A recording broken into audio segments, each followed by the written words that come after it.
Start करने के लिए पॉज करना बीच में कुछ बोलने में तो कोई प्रॉब्लम नहीं है। एडिट कर लेना एडिट उसको। कर लूँगा। उसमें कोई प्रॉब्लम नहीं है। आप बिल्कुल निश्चित होकर शुरू कर दीजिए। जैसे like a friend you ask me, हम एक ट्रेन में जा रहे हैं ना, यस और ट्रेन में इंट्रोडक्शन करते हैं, वैसे ही चलिए। इसमें सोचिए कि आप किसी का इंटरव्यू ले रहा है। Good morning sir. नमस्ते। सर आपसे मिलकर बहुत अच्छा लगा और जिस तरीके से आपने जेल को और यहाँ के बंदियों को और स्टाफ्स को रखा है, हम बहुत प्राउड है कि आपके जैसे सुपरिटेंडेंट आज भी मौजूद है इंडिया में और इंडिया के डेवलपमेंट के लिए काम कर रहे हैं। और आपसे कुछ सवाल आपसे करूँगा। आपके विचारधारा को देश के लोगों के सामने प्रस्तुत करने का कोशिश है। बिल्कुल। तो मेरा पहला सवाल ये है आपसे कि जेल सुपरिटेंडेंट के तौर पर आपने कितने साल सर्विस किया है? मैं जेल सुपरिटेंडेंट के तौर पर लगभग 28 वर्ष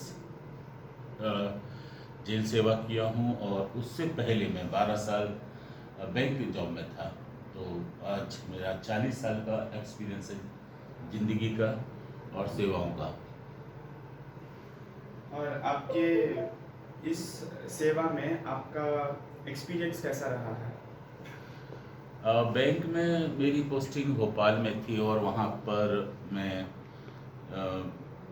बैंक जॉब करने के साथ साथ कुछ लैंग्वेज सीख रहा था, थिएटर ज्वाइन किया, और उसके साथ ही साथ मुझे लगा कि कॉम्पिटिटिव एग्ज़ाम्स को भी देना चाहिए, क्योंकि बैंक का जो जॉब है वो बहुत लिमिटेड होता है। काउंटर पर आपका कस्टमर है, आपने बात किया, चला जाता है। पर पब्लिक के लिए आप कुछ विशेष नहीं कर सकते, जनमानस की सेवा नहीं कर सकते। तो मेरे मन में भाव था कि क्यों ना मैं कुछ ऐसा जॉब करूं जिसमें सीधे सीधे लोगों की मैं सेवा कर सकूं। और आप अभी जेल सुपरिटेंडेंट थे पिछले 28 साल से, तो इसमें आपके जीवन में उतार चढ़ाव के बारे में बताइए। जीवन उतार चढ़ाव का ही नाम है, और मेरे ही क्या, हर एक इंसान के ज़िंदगी में कुछ अच्छी घटनाएं होती हैं, कुछ बुरी बातें भी कभी कभी हो जाती हैं। तो मुझे अमूमन जो है 90% अच्छे लोग मिले, अच्छी बातें हुई, अच्छी घटनाएं हुई, सफलताएं मिली। 10% कुछ एक ऐसे कड़वे अनुभव हुए जो अप्रत्याशित थे, और जिनको मैं सोचकर माइंड नहीं किया कि ये तो जीवन है, और इस जीवन में जो कुछ होता है वो अच्छा ही होता है। तो अच्छा ये हुआ कि मुझे कैदियों की सेवा करने का मौका मिला। आम आदमी की जो सेवा करते हैं वो सामान्य सेवाएं होती हैं, पर जिनकी कोई सेवा नहीं कर सकता, परिवार के लोग तंग हो जाते हैं किसी बदमाश बच्चे से, या फिर युवा होता है तो वो कुछ उल्टा सीधा हरकतें करता है, तो समाज के लोग उससे परेशान हो जाते हैं। और जब वो कोई क्राइम कर लेता है तो पूरा जो राज्य है या देश है वो परेशान हो जाता है।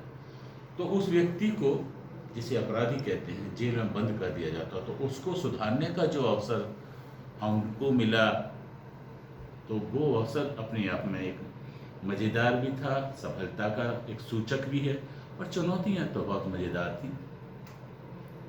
और हम इस चीज़ को देख भी पा रहे हैं, हमने अंदर गया और इस चीज़ को एक्सपीरियंस भी किया कि कैसे अंदर शिक्षाएं दी जा रही है, मॉरल वैल्यूज़ और इंग्लिश लिखना पढ़ना सब चीज़ सिखाया जा रहा है।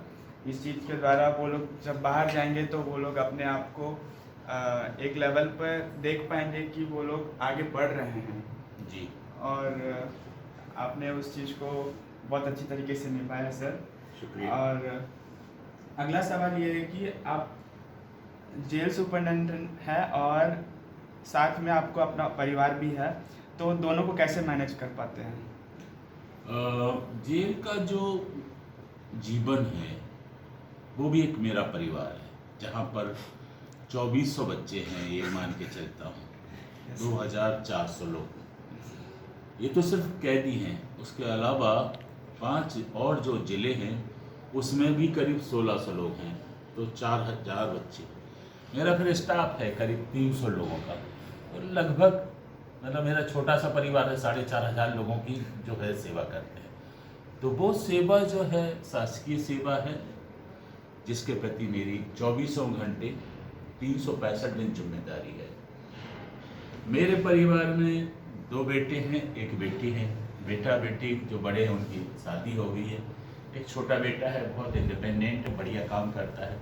तो मैं और मेरी जो शरीके हयात, जिसको पत्नी बोलते हैं ना, हम दोनों मियाँ बीवी रहते हैं, मस्त रहते हैं मस्ती में, और काम करते हैं बस्ती में। अच्छा सर, और अगला सवाल है मेरा कि आप जितने भी साल 28 साल सर्विस किए हैं इस पोस्ट में, आपने कभी पॉलिटिकल प्रेशर का अनुभव किया है? अगर किया है तो किस तरीके का प्रेशर है और उसको आपने कैसे रिस्पॉन्ड किया, कैसे जवाब दिया? देखिए, भारतीय शासकीय सेवा में राजनीति का जो प्रभाव है वो इसलिए होता है कि सेवक जो होते हैं, गवर्नमेंट सर्वेंट होते हैं, वो मंत्री हैं, विधायक हैं, जनप्रतिनिधि जिन्हें बोलते हैं, योजनाएं वो बनाते हैं, कानून वो बनाते हैं, और स्टेट का पूरा कंट्रोल करते हैं। तो उनका बात तो मानना पड़ता है।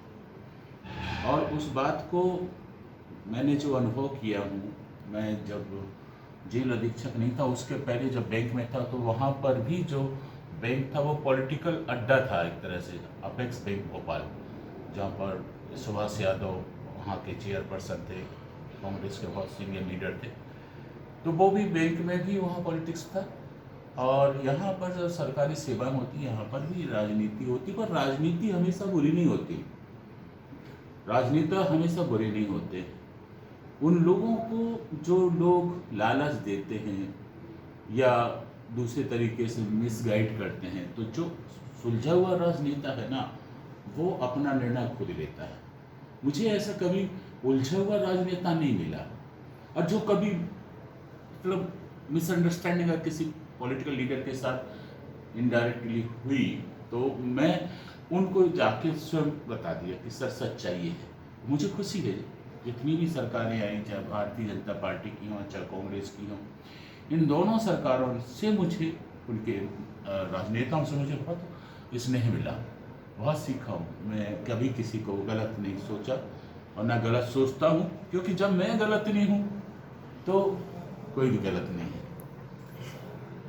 और अगला सवाल ये है कि अभी का जो सरकार है भारत का, उसके अंदर में आपके हिसाब से क्या भारत का डेवलपमेंट हो रहा है या नहीं?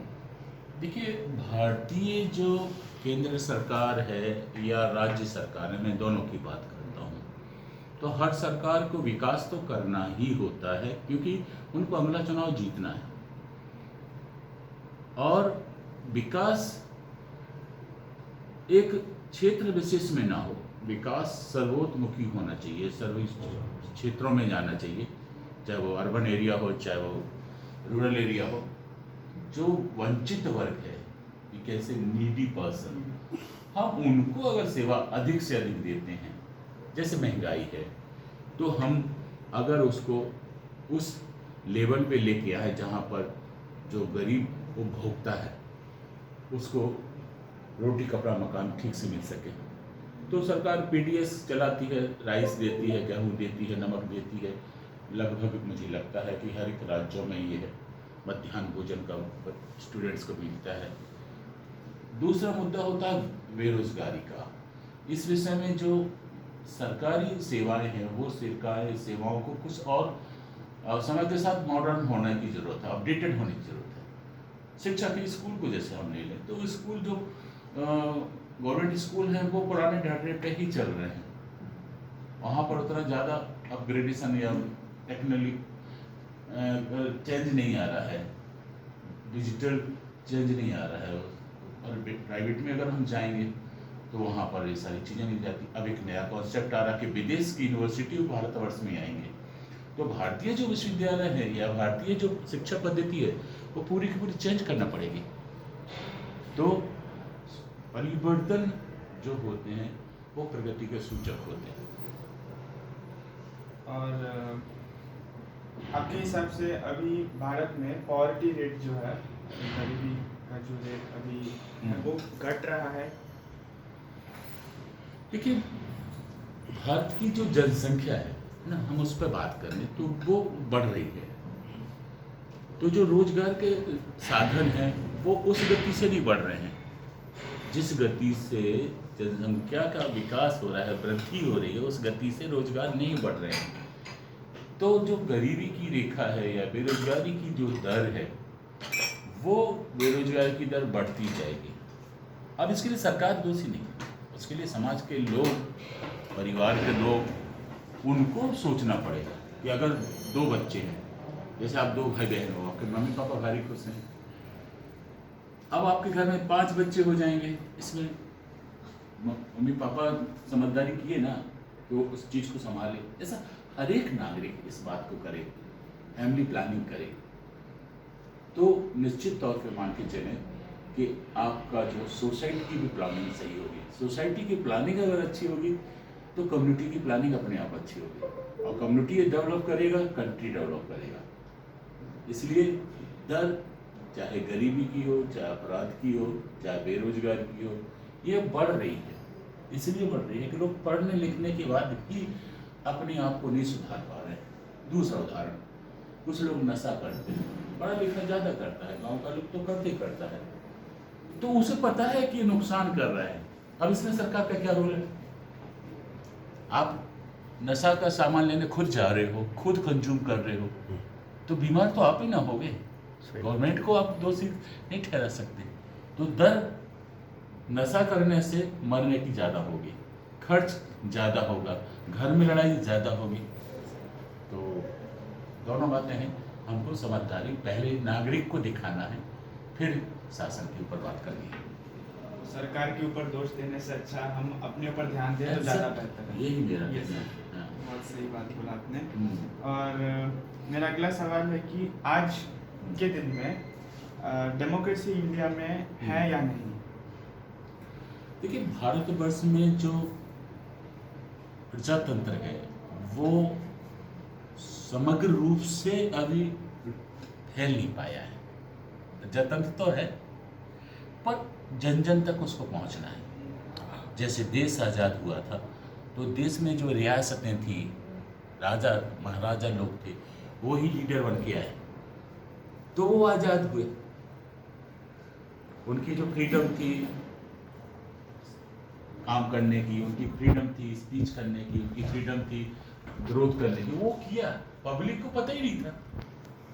तो अब पब्लिक तक जब डेमोक्रेसी जाएगी या धीरे धीरे पहुंच रही है, तो वोट का जो अधिकार है, उस अधिकार से हमारे जनप्रतिनिधि चुने जाते हैं, और वही जनप्रतिनिधि जो है आपकी विधानसभा, राज्यसभा, लोकसभा, जहाँ पर भी पहुँचते हैं उनकी बात रखते हैं। पर यहाँ दिक्कत एक और है कि जो जनप्रतिनिधि होते हैं वो चुनने से पहले हमें देखना पड़ेगा कि हमारे लिए कौन जनप्रतिनिधि ज़्यादा उपयोगी है।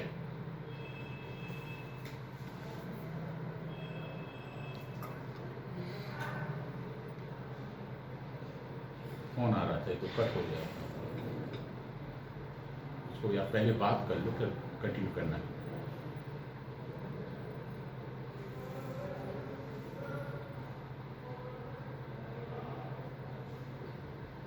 ग्यारह मिनट हो गया।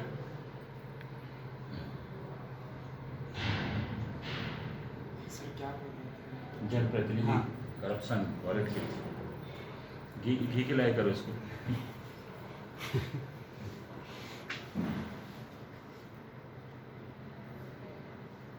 नेक्स्ट क्वेश्चन सर, तो मेरा नेक्स्ट क्वेश्चन है कि इंडिया जो अभी डिजिटल हो रहा है बहुत ज़्यादा, हर चीज़ों में इंटरनेट का माध्यम, फ़ोन और पेमेंट, बैंक पेमेंट सब में डिजिटल हो रहा है।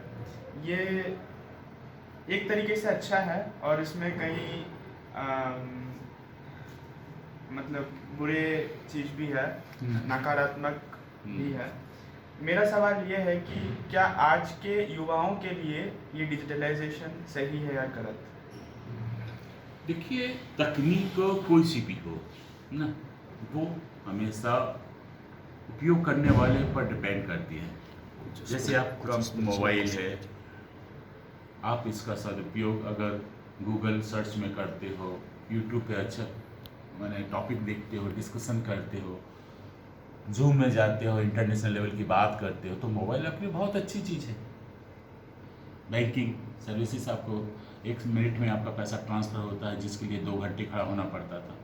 That's good. बट आप अगर मोबाइल में चैट करो, चैटिंग करो, चीटिंग करो, तो ये हार्मफुल है। तो जो साइंस आपके लिए यूज़फुल है, वो साइंस आपके लिए, आप उपयोगिता को देखिए कि आपका जो इंस्ट्रूमेंट है वो आपके लिए कितना कारगर सिद्ध है। आपको उसका सदुपयोग करना है। जैसे उदाहरण दूँ, एक नाव होती है और एक कार होती है। एक समय कभी ऐसा आता है कि किसी को नदी पार करना है, तो कार पानी में नहीं चलती, तो उसको नाव में रख के ले जाता है। लेकिन कभी कभी ऐसा होता है कि नाव को ट्रांसपोर्ट करना है एक शहर से दूसरे, तो उसको भी किसी गाड़ी में रख के नाव को ले जाते हैं। नाव की उपयोगिता है, नाव धरती पर नहीं चल सकती, कार पानी में नहीं चल सकती। तो कोई ये कहे कि नाव अच्छा है या कार अच्छा है, दोनों अच्छे हैं, प्रयोग करने वाले ऐसा टेक्नोलॉजिकल है। आपको कहाँ उसका सदुपयोग करना है, कैसे करना है, निर्भर करता है आपकी सोच पे। और भ्रष्टाचार जो है वो भारत में बहुत ज़्यादा बढ़ गया है, तो उसको अगर आपके हाथ में शासन होता तो आप किस तरीके से उसको कम कर सकते हैं? देखिए, भ्रष्टाचार आज से नहीं है। भ्रष्ट जो व्यक्ति है ना, वो हर समय में, हर काल में और हर जगह होते हैं। आप बाइबल को पढ़ते हो, उसमें साफ लिखा है कि प्रभु ने कहा था कि इस वृक्ष का फल नहीं खाना। आदम को कहा कि इस फल का आदम ने अपनी वाइफ को कहा कि इसका हवा को कहा कि आप इसका फल नहीं खाइएगा, लेकिन वो खाई ना। वहाँ से मैंने प्रारंभ हो जाता है वायलेशन ऑफ द लॉ या रूल। तो जिसने नियम का उल्लंघन किया वो अपराध की श्रेणी में जाता है। और अपराध चाहे भ्रष्टाचार का हो, किसी को मारने पीटने का हो, या किसी को धोखा देने का हो, अपराध तो अपराध है। अपराध दर, तो दर मेजर करना बड़ा कठिन है, क्योंकि हर आदमी, वही मैं बात करूँगा कि अगर समझदार है तो वो करप्शन देगा क्यों। जैसे आप मेरे पास आए, आप मैं इंटरव्यू मेरे से ले रहे हैं, तो एक अच्छी बात है, आपका भी नाम है, आपका कॉन्फिडेंस बढ़ रहा है। आप मेरे विचारों को सुन के किसी और जो दोस्त हैं उनको सुनाओगे तो उनको ठीक लगेगा कि भाई आपने अच्छा काम किया। एक जेल अधीक्षक से हमसे बात करा दिए तो हम जेल के बारे में जानने लगे। तो ये निस्वार्थ जो सेवा हर आदमी को फल देती है। आपके पापा हमेशा कुछ देते हैं, ज्ञान भी देते हैं, जो है पेन है, डायरी है, ये छोटी छोटी चीज़ नहीं है। तो देने से आदमी अच्छा होता है, दाता कहलाता है। दाता यानी विधाता, विधाता यानी ईश्वर। और जो लेने वाला होता है उसको लालच बढ़ता जाता है। करप्शन वैसे जो भ्रष्ट लोग होते हैं, कभी किसी ने उसको मान लो 1 रुपये का सामान दिया तो वो उम्मीद करते हैं आपको 2 रुपये मिले, फिर वो 100 रुपये मांगेगा, फिर तो जो देता है वो भी उतना जिम्मेदार है, देता है वो तो फिर अपराधी यही है। तो करप्शन एक तरफ से नहीं होता, करप्शन दोनों तरफ से होता है। कुछ लोग इलीगल काम कराने के लिए पैसा देते हैं, इसलिए हो जाता है। सर, आपने बहुत सही बात कहा। करप्शन को लेकिन फिर भी कम करना बहुत मुश्किल हो रहा है आज। कम हो सकता है करप्शन, अगर हम अपने वर्क को, कल्चर को, हैबिट को सुधार लें। तो अगर हम उसको नहीं सुधारते हैं तो निश्चित तौर पे कोई भी चीज़, आपके घर में जैसे ले लें, कि एक पंखे से काम चल रहा है, मतलब गर्मी सहन कर सकते हैं। चलिए बहुत तेज़ गर्मी है तो कूलर पानी डाले चला सकते हैं, लेकिन आपको लगा कि नहीं अब मुझे एयर कंडीशन चाहिए, ठीक है एक रूम एक कर ले, लेकिन अब हर घर का एक बच्चा कहे कि हमारा रूम में भी एयर कंडीशन चाहिए। तो सोर्स ऑफ इनकम अगर आपका होगा 25,000 रुपये और 3 रूम हैं और 3 में अगर एयर कंडीशन चलेगा तो एक एयर कंडीशन का एक रूम का खर्च 5,000 रुपये, 15,000 रुपये आपके उसमें जाएंगे। 10,000 में घर कैसे चलेगा? करप्शन करना होगा। आदतें ही लोगों को करप्ट करती हैं, मेरा ये कहना है। यस सर, तो लालच जो है वो उसका जड़ है और भ्रष्टाचार की जड़ है। भ्रष्टाचार जी।